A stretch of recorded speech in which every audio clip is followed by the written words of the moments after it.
Bonjour, c'est Salomé d'Équilibre Yoga. Aujourd'hui, je vous propose une pratique moins posturale que d'habitude. On va faire des postures de récupération.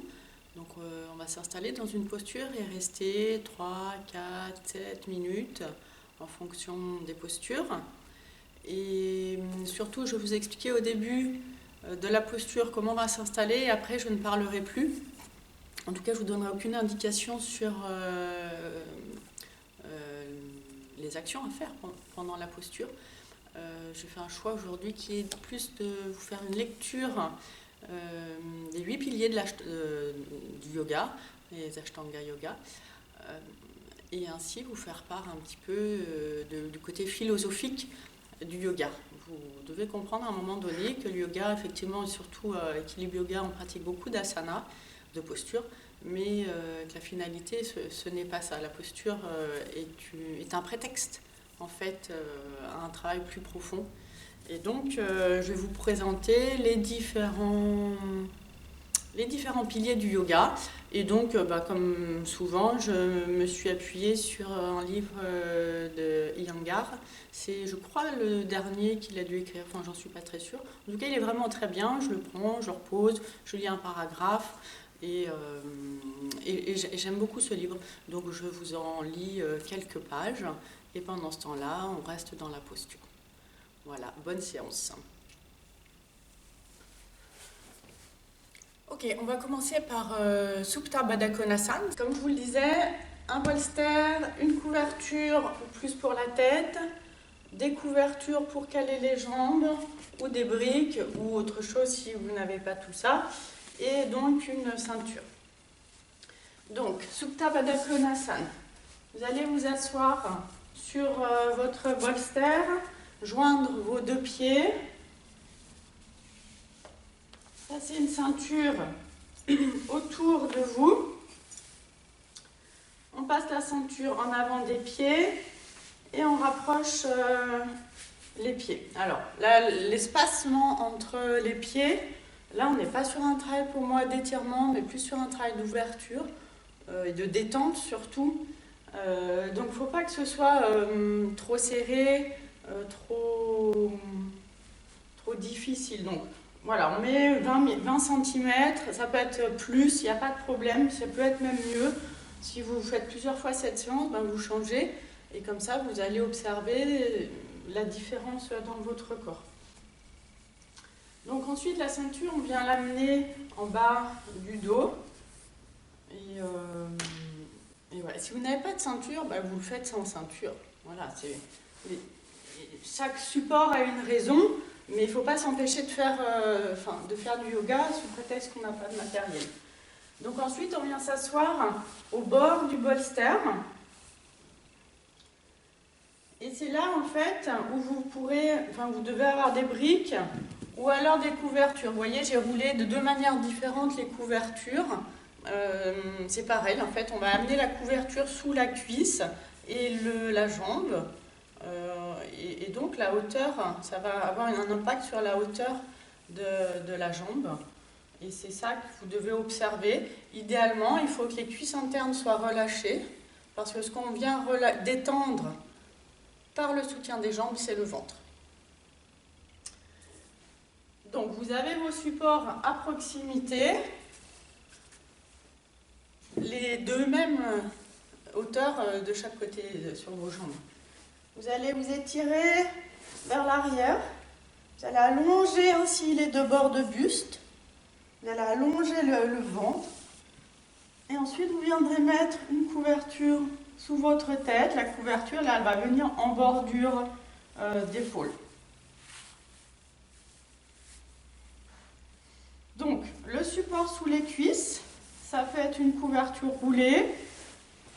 Ça peut être de briques ou autre chose, mais par contre j'insiste vraiment sur le fait que vous souteniez les jambes et que vous ne soyez pas tout le long de l'exercice comme ceci. Vous allez voir, même moi qui suis souple, ok, je peux rester, en fait, c'est pas le problème. Je peux rester dans la posture, c'est pas douloureux, c'est confortable. Sauf que, en fait, je n'atteins pas la zone qui m'intéresse, qui est la détente du ventre. Donc, je supporte mes jambes.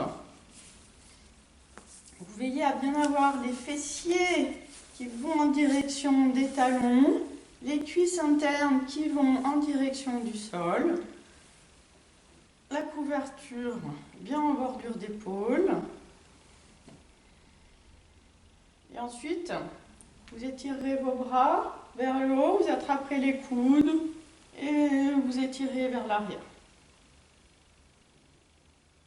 Vous resterez un instant comme ça, vous changerez de bras, le croisement de vos bras, et ensuite vous ramènerez vos bras le long du corps. Alors quand je dis le long du corps, c'est pas collé au corps, mais c'est de chaque côté de votre buste, en veillant à ce que vos épaules roulent vers le sol. Et là, petit à petit, la cage thoracique elle va se détendre, va se relâcher. Et tout va s'orienter vers le dos. Si au cours du mouvement, parce on va rester dans cette position 7 minutes, votre dos devient douloureux, alors peut-être c'est que vous êtes un petit peu trop près du mur, du bol. Voilà. Il y a différents ajustements possibles et puis bien sûr si c'est trop douloureux dans la position, alors à un moment donné vous enlevez vos jambes et puis vous restez quand même sur le bolster pour permettre au ventre là de se détendre, l'abdomen de se relâcher et le nombril va petit à petit aller vers la colonne vertébrale. C'est pas la volonté qui le veut, qui le fait, c'est vraiment la détente, c'est l'abandon. Et vous resterez ainsi dans la position. Voilà. Donc prenez tout votre matériel, installez-vous et on va commencer.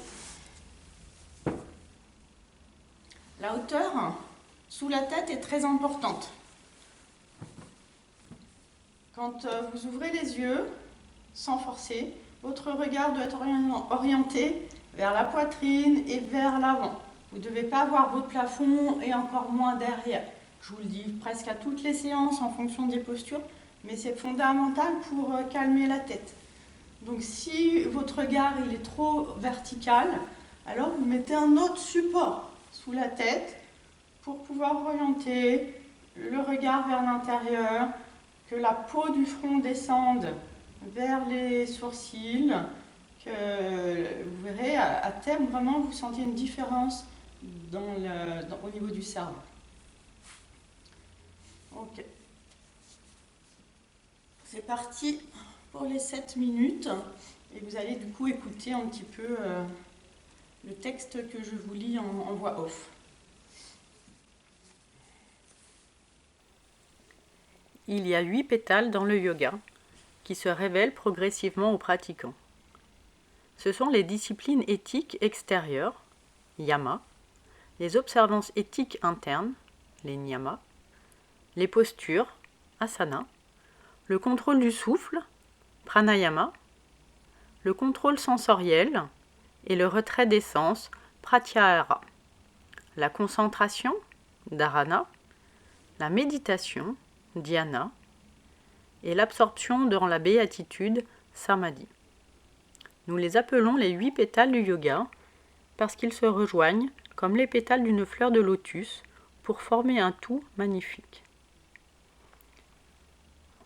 En voyageant à travers les enveloppes intérieures, les koshas, les enveloppes intérieures du corps, depuis notre peau extérieure jusqu'à notre être le plus profond, nous rencontrerons et explorerons chacun des 8 pétales au niveau du yoga décrits dans les Yoga Sutras. Pour le chercheur de vérité, ces niveaux demeurent aussi importants aujourd'hui qu'ils l'ont été au temps de Patanjali. Nous ne pouvons espérer comprendre et harmoniser les enveloppes sans les préceptes et les pratiques prodiguées dans les 8 pétales. Brièvement, ils seront exposés dans les prochains chapitres.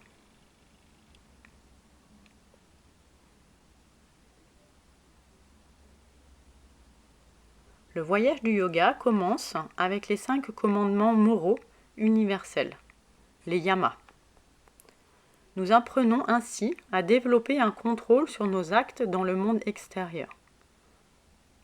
Le voyage se poursuit avec 5 étapes de purification de soi, les niyamas. Ces étapes concernent notre monde intérieur et nos sens de perception, et nous aident à développer une autodiscipline. Initialement, elles servent à maîtriser notre comportement à l'égard des autres, ainsi qu'envers nous-mêmes. Ces préceptes éthiques ne cessent de nous accompagner du début à la fin du voyage du yoga, car la démonstration de notre réalisation spirituelle n'est à trouver nulle part ailleurs que dans la manière dont nous évoluons parmi nos semblables et interagissons avec eux. Après tout, le but du yoga peut être la libération ultime, mais même avant que cela ne soit accompli, nous faisons progressivement l'expérience d'une plus grande liberté au fur et à mesure que nous découvrons toujours davantage le contrôle de soi, la sensibilité et la conscience qui nous permettent de vivre la vie en laquelle nous aspirons. Une vie décente, des relations humaines nettes et honnêtes, la bienveillance et l'amitié, la confiance, l'indépendance, la joie que l'on éprouve devant le bonheur des autres et l'équanimité face à notre propre infortune. À partir d'un stade de bonté humaine, nous pouvons progresser vers une plus grande liberté. À partir du doute, de la confusion et du vice, nous ne le pouvons pas. La progression dans le yoga est une progression morale, pour une raison très pratique bien plus que pour une question de jugement. Il est presque impossible de sauter du mauvais au meilleur sans passer par le bon. Par ailleurs, au fur et à mesure que l'ignorance s'estompe, le bien est un lieu infiniment plus confortable que le mal. Ce que nous appelons mal, c'est l'ignorance en action, qui, en tant que stratégie de vie, ne prospère que dans l'obscurité.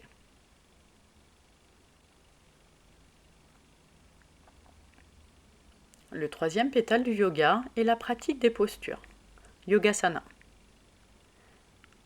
Asana maintient la force et la santé du corps, dans lesquels on ne peut faire guère de progrès. Il conserve aussi le corps en harmonie avec la nature. Nous savons tous, par exemple, que l'esprit agit sur le corps. Vous broyez du noir, vous avez l'air à plat, ou il est abattu. Pourquoi, suggère le yoga, ne pas tenter d'inverser le processus, accéder à l'esprit en passant par le corps? Redressez-vous, allez, courage! Gardez la tête haute, tenez-vous droit. Expérimente cette approche. L'affinement de soi-même à travers les asanas est comme un vaste porche menant aux enceintes intérieures qu'il nous faut explorer. En d'autres termes, nous allons essayer d'utiliser asana pour sculpter l'esprit. Nous devons découvrir à quoi chaque enveloppe de l'être aspire pour la nourrir en fonction de ses appétits subtils. Après tout, ce sont les koshas intérieurs ou plus subtils qui soutiennent les couches plus extérieures. Nous dirons donc que dans le yoga, le subtil précède le grossier, ou l'esprit précède la matière. Mais le yoga nous demande de nous occuper d'abord de l'externe ou du plus manifeste, c'est-à-dire des jambes, des bras, de la colonne vertébrale, des yeux, de la langue, du toucher, afin de développer les sensibilités pour avancer vers l'intérieur. C'est la raison pour laquelle asana ouvre tout le spectre des possibilités du yoga. Il ne peut y avoir de réalisation et de félicité existentielle et divine sans le support du véhicule incarné de l'âme. Le corps nourri par les aliments et l'eau, depuis les os jusqu'au cerveau. Si nous prenons conscience de ces limitations et de ces compulsions, nous pouvons les transcender. Nous possédons tous une certaine conscience de ce qu'est un comportement éthique. Mais afin de poursuivre yama et niyama à des niveaux plus profonds, nous devons cultiver l'esprit. Nous avons besoin de contentement, de tranquillité, d'impartialité et de désintéressement. Des qualités qu'il nous faut conquérir. C'est Asana qui nous enseigne la physiologie de ces vertus.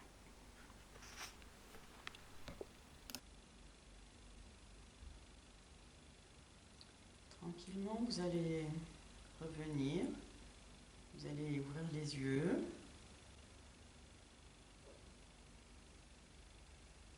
Vous allez ramener vos mains sur votre buste. Vous allez pousser dans vos mains pour vous asseoir. Faites le moins de gestes possible. La posture d'après est quasiment la même. Vous allez enlever la ceinture.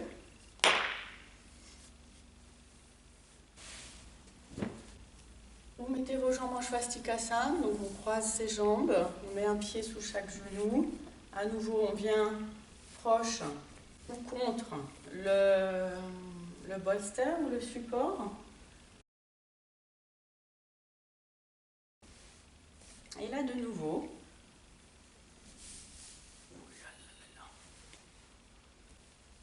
vous allez vous allonger, orienter les fessiers vers les talons.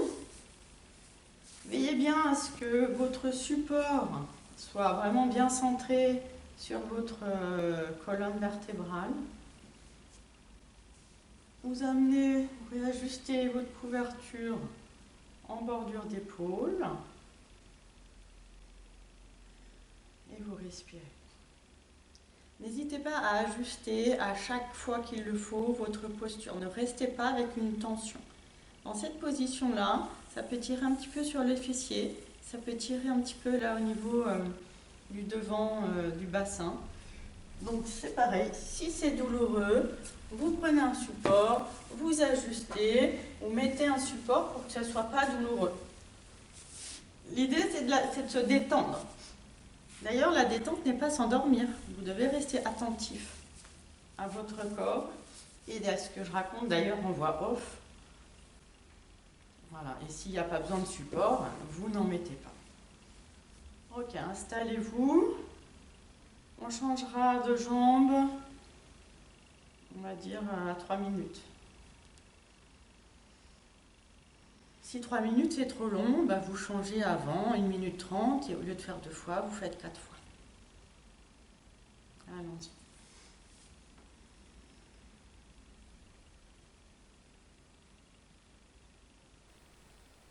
Je poursuis donc la lecture avec le 4e pétale du yoga qui concerne les techniques de respiration ou pranayama. Prana signifie énergie vitale ou cosmique, yama, extension, expansion. Le souffle est le véhicule de la conscience.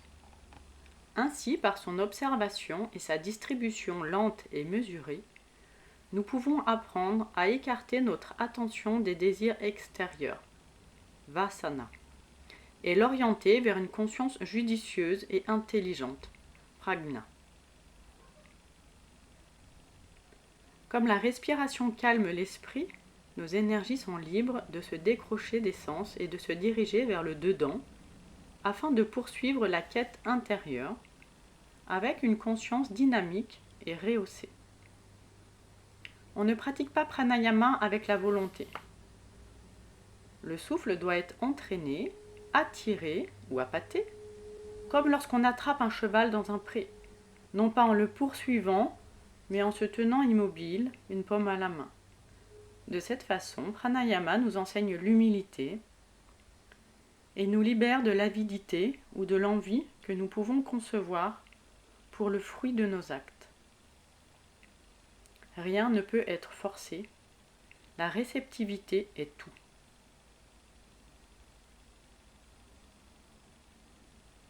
Le retrait des sens dans l'esprit, pratyahara, est le 5e pétale du yoga, également appelé la charnière entre la quête extérieure et la quête intérieure. Malheureusement, nous mésusons de nos sens, de nos souvenirs et notre intelligence. Nous laissons tout leur potentiel d'énergie s'écouler vers l'extérieur et se disperser. Nous pouvons dire que nous voulons atteindre le domaine de l'âme, mais une lutte acharnée persiste. Nous n'allons ni à l'intérieur ni à l'extérieur, et cela sape l'énergie. Nous pouvons mieux faire. En retirant nos sens à l'intérieur, nous sommes capables de faire l'expérience du contrôle, du silence et de la quiétude de l'esprit. Cette capacité de calmer et de doucement faire taire l'esprit est essentielle, non seulement pour la méditation et le voyage intérieur, mais aussi pour que l'intelligence intuitive puisse fonctionner de manière utile et valable dans le monde extérieur.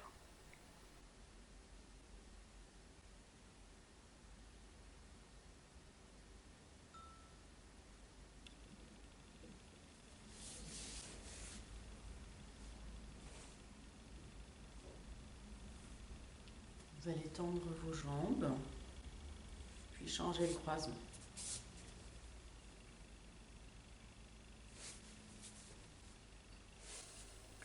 Les 3 derniers pétales ou niveaux sont la concentration, dharana, la méditation, dhyana, et l'absorption totale, samadhi. Ces 3 degrés représentent un crescendo, le yoga de l'intégration finale, samyama yoga. Nous commençons par la concentration, parce que dharana se traduit si facilement par concentration, il nous arrive souvent de la négliger ou de l'écarter. À l'école, nous apprenons à être attentifs. C'est utile, mais en termes yogiques, ce n'est pas la concentration. Nous ne disons pas d'un chevreuil dans la forêt, « Regardez, il se concentre ». Le chevreuil est dans un état d'éveil plein et vibrant, qui imprègne chaque cellule de son corps. Nous faisons souvent l'illusion d'être concentrés parce que nous fixons notre attention sur des objets fluctuants. Un match de foot, un film, un roman, les vagues de la mer ou la flamme d'une bougie. Mais la flamme ne vacille-t-elle pas, elle aussi ? La véritable concentration est un fil d'éveil ininterrompu. Le yoga concerne la façon dont la volonté, de pair avec l'intelligence et la conscience autoréflexive, peut nous libérer du caractère inévitable des fluctuations de l'esprit et de l'orientation des sens vers l'extérieur. Ici, asana nous est d'une grande utilité. Réfléchissez aux défis lancés par le corps à l'esprit dans un asana. La jambe externe se tend à l'extrême, mais de ce fait, la jambe interne se relâche. Nous pouvons choisir de laisser la situation telle qu'elle, ou nous pouvons défier le déséquilibre en appliquant une comparaison cognitive soutenue par la force de la volonté. En maintenant l'équilibre, pour qu'il n'y ait pas de récidive, nous pouvons ajouter notre observation des genoux, des pieds, de la peau, des chevilles, de la plante des pieds, des orteils, etc. La liste est sans fin. Notre attention non seulement enveloppe, mais elle pénètre. Pouvons-nous, comme un jongleur, maintenir toutes ces balles en l'air sans en laisser tomber une, sans relâcher notre attention ? Est-il vraiment étonnant qu'il faille de nombreuses années pour parfaire asana ?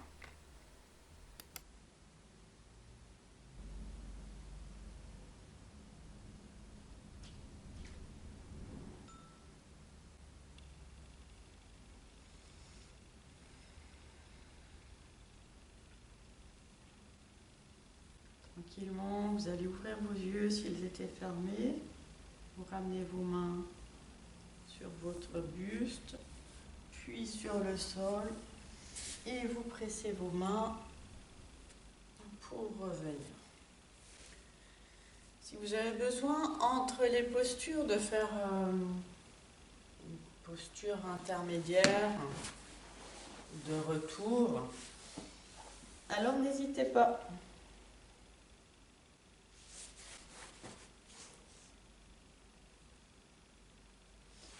Donc ensuite, nous avons Supta Virasana.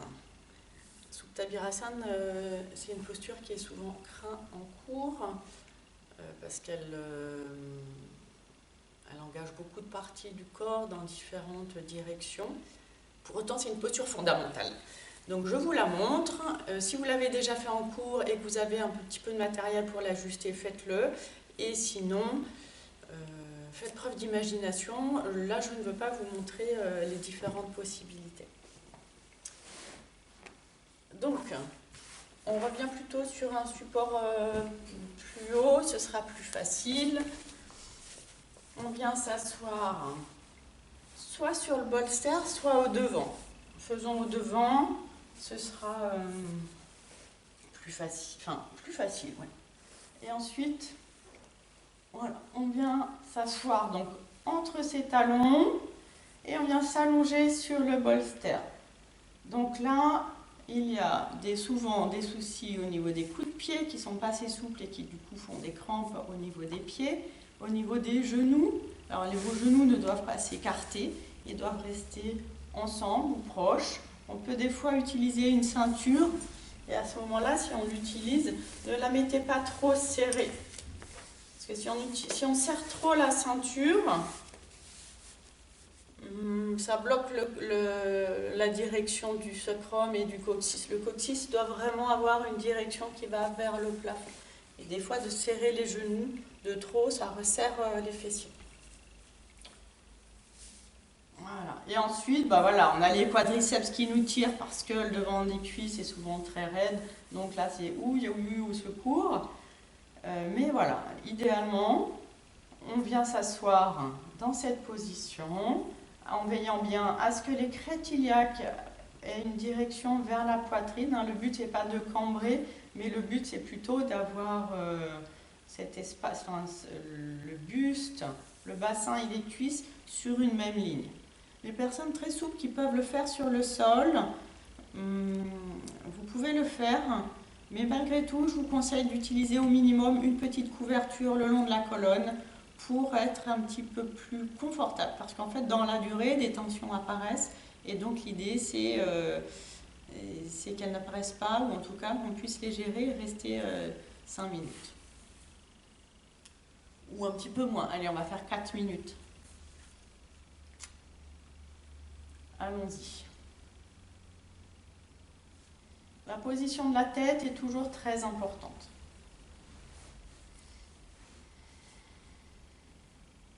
Lorsque chaque nouveau point a été étudié, ajusté et maintenu, notre éveil et notre concentration seront nécessairement dirigés simultanément vers une infinité de points, de sorte que, effectivement, la conscience elle-même diffuse de manière égale dans tout le corps.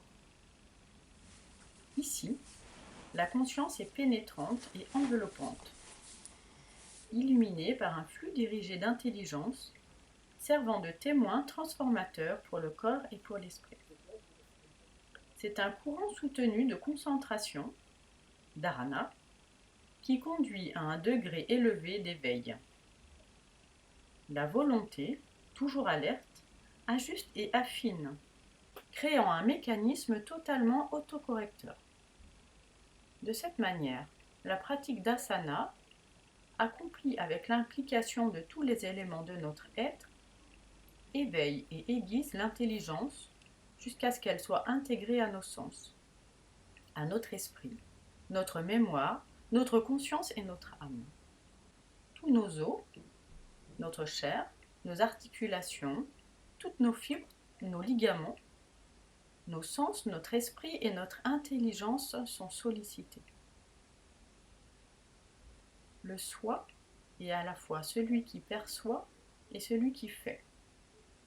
Quand j'utilise le mot soi avec un S minuscule, je parle de la totalité de notre conscience, de qui et de ce que nous sommes dans un état de conscience naturelle. Le soi adopte ainsi sa forme naturelle qui n'est ni gonflée ni étriquée. Dans un asana parfait, accompli dans un état méditatif et avec un courant de concentration soutenu, le soi prend sa forme parfaite et son intégrité est irréprochable. Si vous voulez un moyen simple de vous rappeler la relation entre asana et concentration dharana, le voici. En apprenant une quantité de petites choses, il se peut qu'un jour, vous finissiez par connaître quelque chose de grand. Nous arrivons ensuite à la méditation, dhyana. Le rythme effréné de la vie moderne implique inévitablement du stress. Ce stress de l'esprit développe des perturbations mentales, comme la colère et le désir, qui à leur tour génèrent un stress émotionnel. Contrairement à ce que de nombreux professeurs tentent de vous apprendre, la méditation ne va pas supprimer le stress.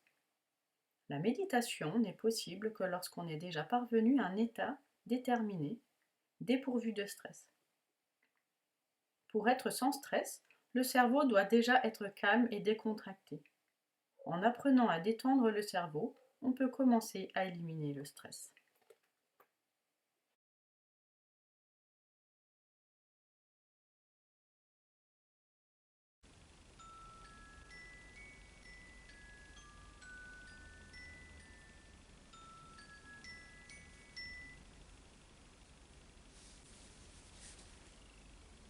Tranquillement, vous allez revenir.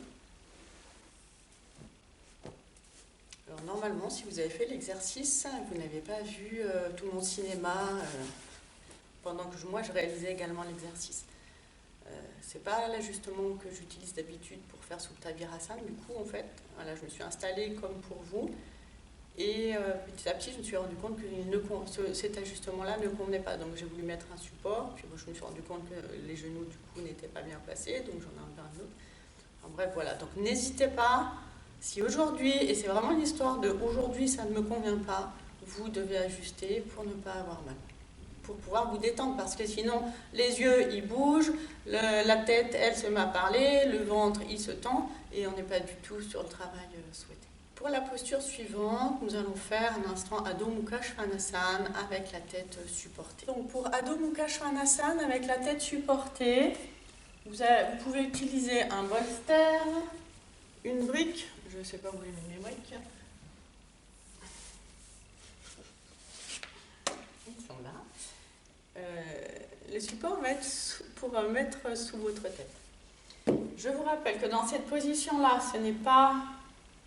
Vous ne devez pas travailler dans vos épaules pour aller à la rencontre du bolster, mais c'est la position. Vous allez faire votre Adho Mukha normal, vous relâcherez la tête, puis la tête va trouver le support. Et si le support n'est pas à la bonne hauteur, vous changez la hauteur du support. Je vous montre, et ensuite vous me rejoignez dans la posture.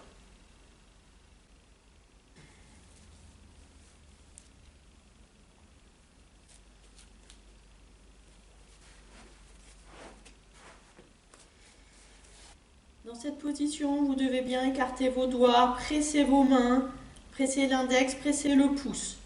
Vous tendez vos coudes, vous éloignez les coudes du sol, vous éloignez les bras les épaules des mains. Vos bras tournent de l'intérieur vers l'extérieur pour que les bras soient très loin des oreilles. Et vous montez, vous éloignez le bassin de vos épaules, vous ouvrez l'arrière de vos jambes et vos talons vont en direction du support, du sol. Et là, le front vient se poser sur le support. Vous respirez et vous restez un instant.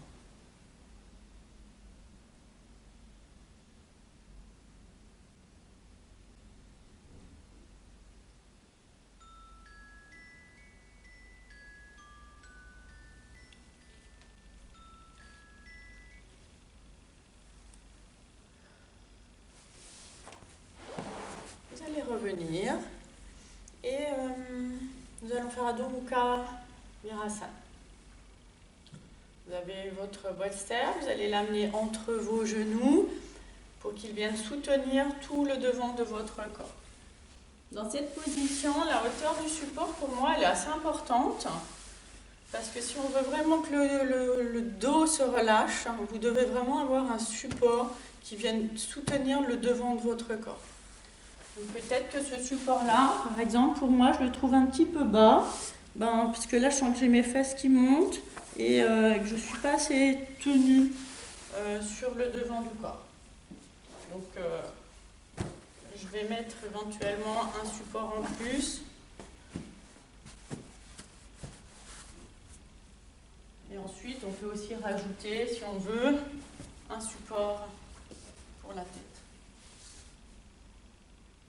Vous penserez également à tourner la tête de l'autre côté. Ah non.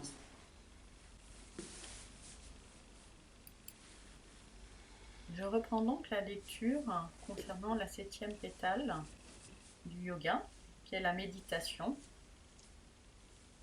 dhyana. Vous devez accomplir toutes ces étapes comme fondement de la méditation. Cependant, j'ai conscience que dans la langue parlée moderne, le terme méditation est souvent utilisé pour diverses formes de gestion et de réduction du stress. Dans ce livre, je ne ferai référence qu'à son acceptation yogique, la plus pure. Le 7e pétale du yoga, qui ne peut être réalisé que lorsque toutes les autres faiblesses physiques et mentales ont été en grande partie éliminées. Sur le plan technique, la méditation véritable, dans le sens yogique du terme, ne peut être pratiquée par une personne sous stress ou dont le corps et les poumons sont faibles, dont les muscles sont durs, la colonne vertébrale affaissée, l'esprit fluctuant, le mental agité ou le caractère craintif.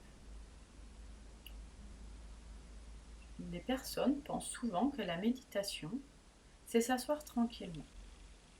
C'est une méprise. Une pratique méditative nous mène à la sagesse. Et la vraie méditation à la sagesse éveillée et intuitive. C'est précisément ce qui nous aide à comprendre que nous sommes plus que notre ego. Pour cela, nous avons besoin de la préparation que représentent les postures et la respiration, le retrait des sens et la concentration. Ce processus de relaxation du cerveau se réalise grâce à asana. Dans asana, notre conscience s'étend dans tout le corps, elle finit par se diffuser dans chaque cellule, générant un éveil complet. De cette façon, la pensée stressante est évacuée et notre esprit se focalise sur le corps, l'intelligence et la conscience en tant que tout. Je vais vous proposer encore 2 postures. Donc la prochaine posture, c'est Setu Bandha Sarvangasana. Vous avez besoin d'un bolster et d'un autre bolster, en tout cas d'un autre support pour tenir les jambes à la même hauteur, afin que les jambes et le bassin soient à la même hauteur. Et aussi idéalement une ceinture que l'on placera autour des cuisses. Voilà, donc je vous montre. Vous allez débuter en étant allongé sur votre bolster, les pieds au sol. Et là, vous allez pousser vers l'arrière. Ne faites pas un mouvement de reptation. Non, vous poussez dans vos pieds et vous allez laisser aller le dos vers l'arrière. Le mouvement que la peau du dos va faire en direction des fesses est important. Donc, je vous demande de le respecter. Vous poussez jusqu'à ce que les omoplates soient en contact avec le bolster, que vos épaules viennent vers le sol. Et ensuite, la tête, le regard va s'orienter vers la poitrine. Et vous allez poser vos jambes, vos pieds sur votre support. On peut avoir les pieds contre le mur. Et ensuite, vous relâchez vos bras sur le côté. Vous détendez le ventre, vous allez détendre le ventre, laissez les côtes s'ouvrir. Les côtes du dos vont s'orienter vers les côtes frontales. Veillez à 2 choses. Il y a 2 positions qui ne sont pas bonnes. C'est quand on se recule trop et qu'on a les omoplates sur le sol. C'est pas ça l'idée. Et à l'inverse, quand on se recule pas assez, on s'est reculé, puis on est là, on dit c'est bon. Bah non, là la tête, elle n'est pas posée comme il faut, les épaules non plus. Donc vous devez vraiment orienter, on attrape le bolster, on glisse jusqu'à ce que la pointe des omoplates soit en bordure du bolster. On allonge les jambes, on détend le ventre et on se pose. On se relâche.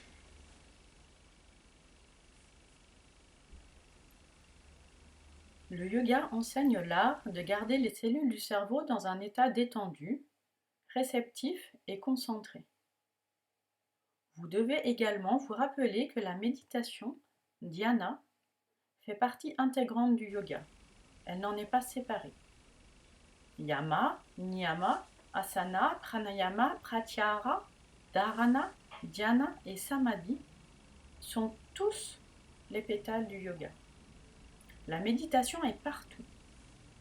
En fait, dans chacun de ces pétales du yoga, il faut un état d'esprit réflectif ou méditatif. Le stress qui sature le cerveau décroît grâce à asana et pranayama, de sorte que le cerveau est amené au repos et que la tension se relâche. De même, lorsque l'on pratique les différents types de pranayama, le corps tout entier est irrigué d'énergie. Pour pratiquer pranayama, les gens doivent avoir de la force dans leurs muscles et dans leurs nerfs, de la concentration et de la persévérance, de la détermination et de l'endurance. Toutes ces qualités s'apprennent par la pratique d'asana. Les nerfs sont apaisés, le cerveau calmé, la dureté et la rigidité des poumons se relâchent. Les nerfs restent plus facilement en bonne santé. Vous faites immédiatement un avec vous-même, et c'est cela la méditation.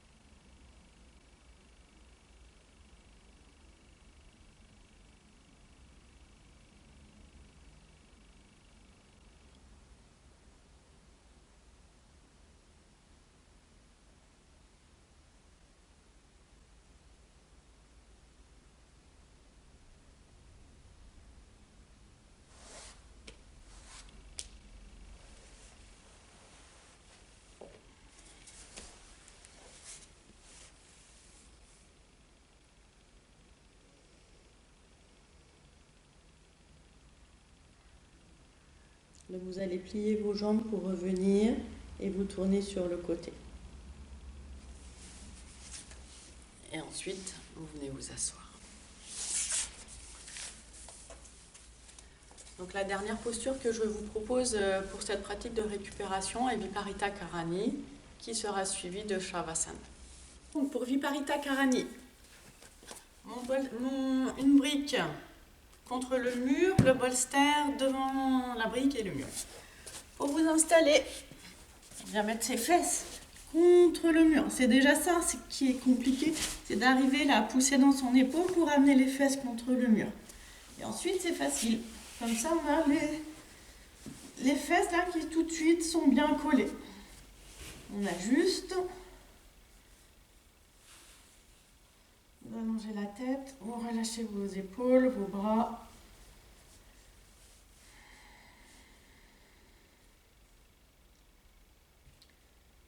Donc nous allons rester un instant dans cette position-là. Ensuite, pour revenir, c'est toujours le même retour de posture pour Viparita Karani. On l'a déjà fait sur la première vidéo. Donc on croise les jambes, puis on tend, on change le croisement des jambes. On tend et ensuite on ramène les pieds vers soi et là on va reculer et on vient placer ses jambes sur le bolster pour faire Shavasana. On croise les jambes, on change le croisement des jambes. Ça, ce sera toute la séquence pour faire la pratique.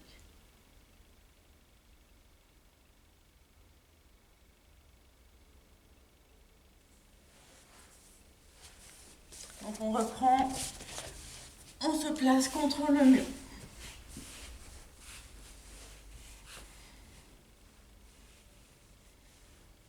Les fesses bien contre le mur, les jambes tendues à la verticale.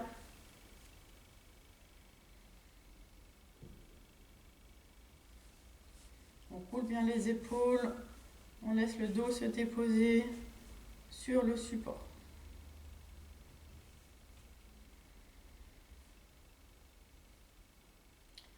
Le regard est orienté vers la poitrine, vers le bas, vers l'intérieur. Asana et pranayama sont l'apprentissage vers la transcendance de cette dualité. Non seulement prépare-t-il notre corps, notre colonne vertébrale et notre souffle au défi que représente la sérénité intérieure, mais Patanjali affirme spécifiquement qu'Asana nous apprend à transcender la dualité, chaud et froid, honneur et disgrâce, richesse et pauvreté, perte et gain. Asana confère la fermeté permettant de vivre avec équanimité parmi les vicissitudes du tumulte du monde. Bien qu'à strictement parler, il ne soit possible de méditer que dans un asana spécifique, il est possible d'accomplir tous les asanas de façon méditative, et c'est ce que ma pratique est devenue aujourd'hui. Mon asana est méditatif et ma pratique de pranayama est dévotionnelle. La méditation elle-même est la conquête finale et la dissolution de l'ego, le faux soi, qui se fait passer pour le vrai soi. Une fois la dualité réconciliée et transcendée, le don suprême de samadhi peut être accordé. Au stade final de samadhi, l'union, le soi individuel avec tous ses attributs, fusionne avec le soi divin, avec l'esprit universel. Les yogis réalisent que le divin n'est pas davantage dans le ciel qu'à l'intérieur, et, dans cette ultime quête de l'âme, les chercheurs deviennent des voyants. C'est ainsi qu'ils font l'expérience du divin au centre de leur être. Samadhi est généralement décrit comme la liberté ultime, la libération de la roue du karma, de la cause et de l'effet, de l'action et de la réaction. Samadhi n'a rien à voir avec la perpétuation de notre soi mortel. C'est une occasion de rencontrer notre soi impérissable, avant que le véhicule éphémère du corps ne disparaisse, ce qui, dans le cycle de la nature, est inéluctable.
Voilà, c'était une pratique un petit peu différente, j'espère qu'elle vous aura plu. Je vous souhaite une belle journée. C'était Salomé pour Équilibre Yoga.